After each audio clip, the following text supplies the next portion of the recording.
Welcome everyone to the Lofi Poli Sci podcast. I'm your host, Michael Pickering, and today we're going in super flyboy hyper supersonic hedgehog speed because, well, it's midterms week now, isn't it? And ain't none of y'all got time to spare, but you still need that daily dose of what's going on in the world today.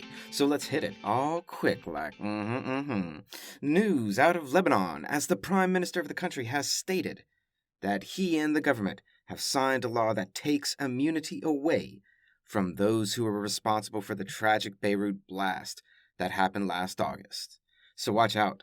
This new government's got its eyes open, and we'll keep you updated on that investigation moving forward. Now to Africa we go. So the World Health Organization is rolling out a continent-wide vaccine to help kids beat malaria. It's a parasite that the World Health Organization says claimed the lives of 260,000 African children in 2019 alone. And this vaccine can have a huge impact on life in many African countries. And because the West isn't hogging this type of vaccine, maybe African countries can actually get all the doses they need. Oh, take that, Western world.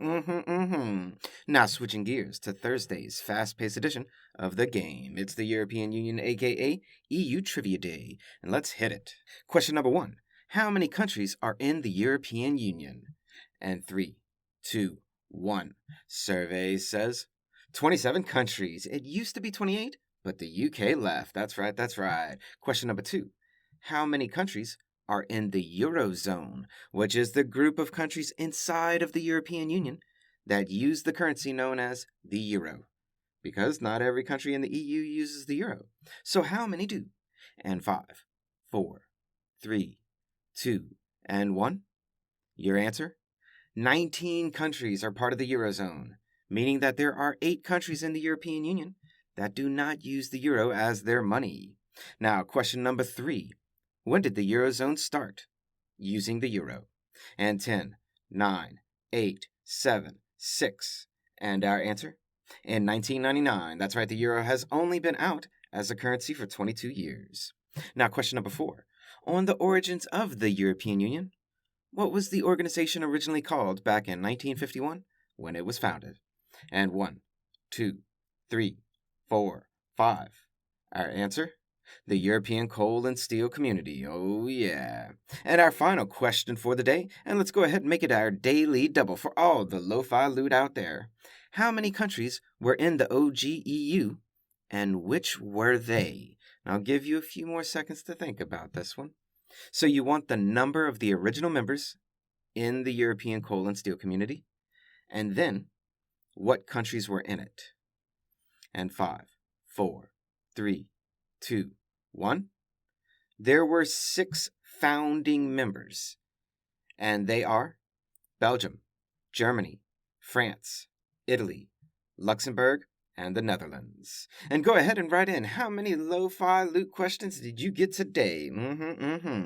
But now back to the grind and to Tunisia for an update on democratic decay there.